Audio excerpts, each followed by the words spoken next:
নমস্কার বন্ধুরা, রিনাস কিচেনে আপনাদের সবাইকে স্বাগত।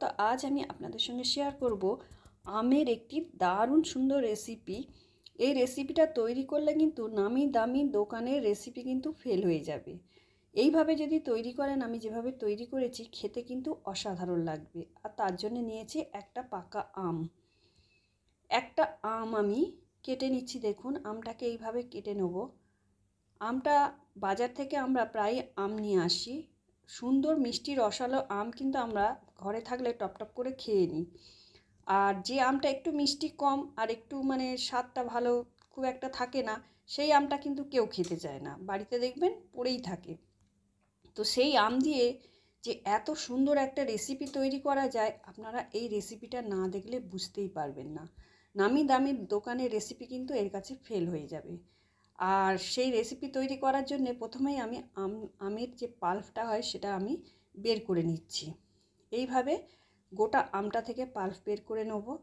দেখতেই পাচ্ছেন কিভাবে বের করে নিচ্ছি। আর এই রেসিপিটা যদি ভালো লাগে বন্ধুরা, অবশ্যই একটা লাইক করবেন আর চ্যানেলটা সাবস্ক্রাইব করে পাশে থাকবেন।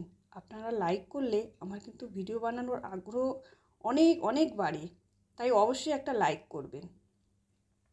আর এইভাবে বাড়িতে অবশ্যই একবার বানিয়ে খাবেন। রেসিপিটা না বানালে কিন্তু বুঝতেই পারবেন না যে এর স্বাদটা কতটা দারুণ খেতে হয় বন্ধুরা। বাচ্চা থেকে বড় সবাই কিন্তু খুব আনন্দ করে খাবে। আর যাকে খাওয়াবেন সে বলবে, বাহ, দারুণ একটা জিনিস খাওয়ালে তো। দারুণ কিন্তু খেতে হয়। অবশ্যই একবার বাড়িতে বানাবেন।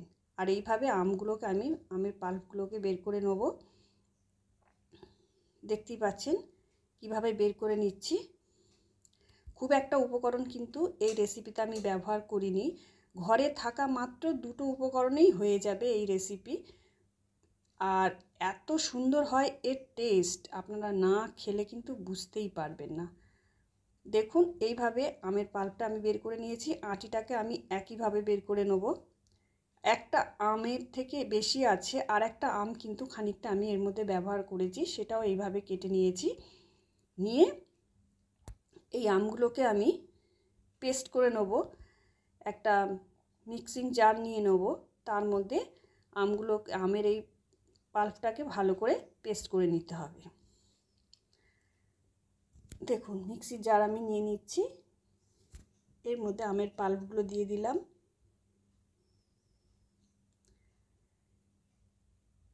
দিয়ে এবারে পেস্টটা আমি রেডি করে নিয়েছি। এবারে 1 কাপ আমি বাসমতি আতপ চাল নিয়েছি। চালটাকে কিন্তু আমি ধুবো না। চালটা ধুলে কিন্তু রেসিপিটা ভালো হবে না। চালটা একটা পরিষ্কার কাপড়ের মধ্যে আমি ভালো করে মুছে নেব। এইভাবে বেশ ভালো করে মুছে নিতে হবে, কেন চালে অনেক পাউডার থাকে, অনেক কিছু দেওয়া থাকে, তাই চালটাকে ভালো করে এইভাবে পরিষ্কার করে নিতে হবে। দেখুন, ভালোভাবে আমি ডলে ডলে একদম পরিষ্কার করে নেব চালটা। একদম কিন্তু চকচকে করে নেব, চালটার মধ্যে যেন কোনো পাউডার না থাকে। দেখতেই পাচ্ছেন চালটা আমি ভালো করে ঘষে পরিষ্কার করে নিয়েছি। এবারে ওভেনে কড়াই বসিয়ে দিয়ে দিলাম 1 চামচ ঘি। ঘিটা দিয়ে ভালো করে কড়াইয়ের মধ্যে ছড়িয়ে দেবো। দেখুন, এইভাবে ঘিটা ছড়িয়ে দিয়ে আমি যে চালটা নিয়েছিলাম, মুছে পরিষ্কার করে নিয়েছিলাম, সেই চালটা এর মধ্যে ভেজে নেব। লো টু মিডিয়াম ফ্লেমে ভাজবো যতক্ষণ না চালের কালারটা চেঞ্জ হয়। চালটা কিন্তু ধুয়ে নিলে চালটা ঠিক ফুটে যাবে, যেমন চাল ভাজা হয় সেরকম ফুটে যাবে। আর এইভাবে মুছে নিলে এই রেসিপিটা খেতে কিন্তু দারুণ হবে। চালটা ফুটবে না, চালটা গোটা গোটাই থাকবে, শক্ত শক্ত থাকবে।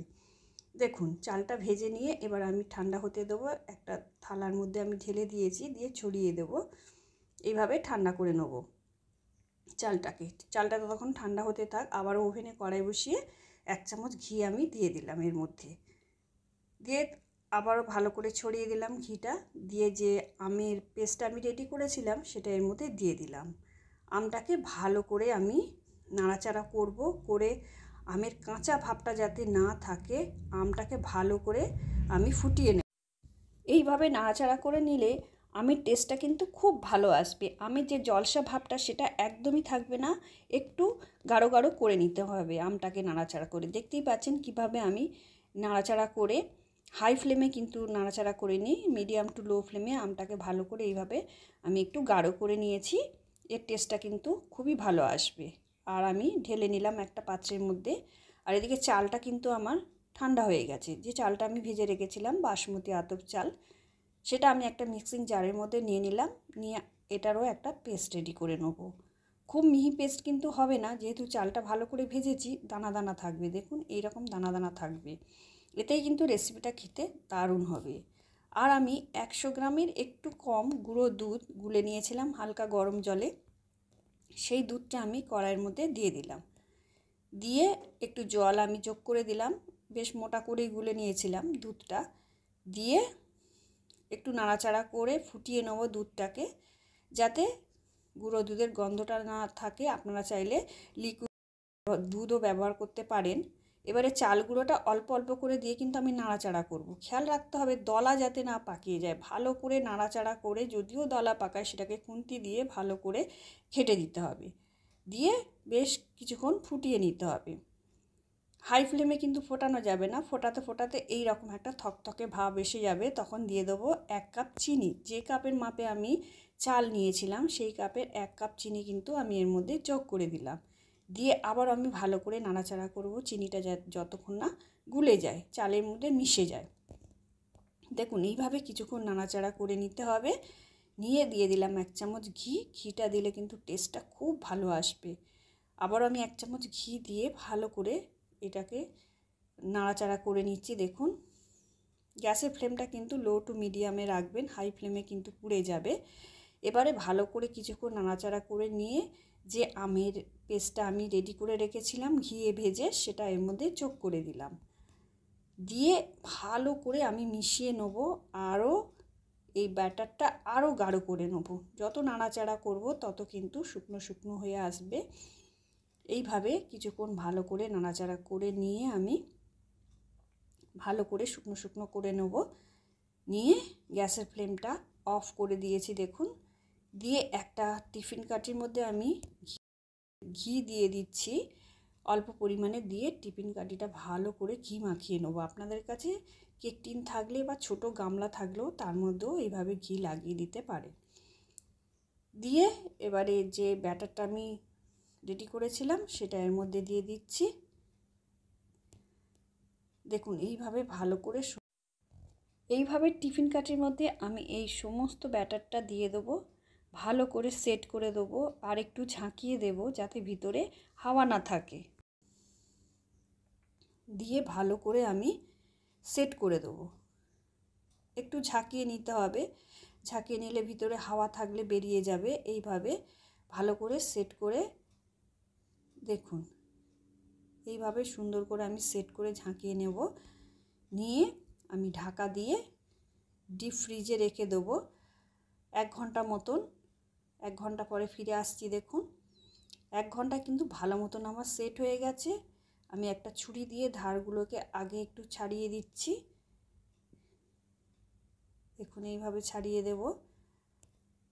খেতে কিন্তু অসাধারণ লাগে বন্ধুরা, আপনারা অবশ্যই একবার বাড়িতে বানাবেন, দারুণ খেতে লাগে। এবার ছুরির মধ্যে আমি একটু ঘি লাগিয়ে নিচ্ছি। নিয়ে এটাকে আমি একটা শেপ দিয়ে দেবো। এইভাবে মধ্যিখান থেকে সমান ভাগে ভাগ করে নিচ্ছি। আপনারা আপনাদের পছন্দ মতন শেপ দিতে পারেন। এইভাবে কেটে নেবো ছোট ছোট করে।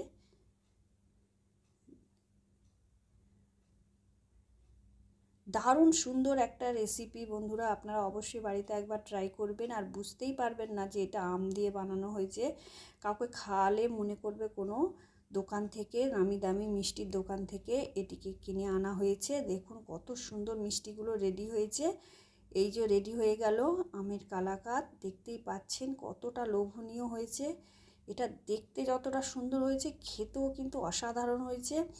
দারুণ সুন্দর এই রেসিপিটা বন্ধুরা, অবশ্যই একবার বাড়িতে ট্রাই করবেন আর কমেন্টে জানাবেন কেমন লেগেছে। আমি আশা রাখছি আপনাদের ভালো লাগবে। ভালো লাগলে অবশ্যই একটা লাইক করবেন আর চ্যানেলটা সাবস্ক্রাইব করে পাশে থাকবেন।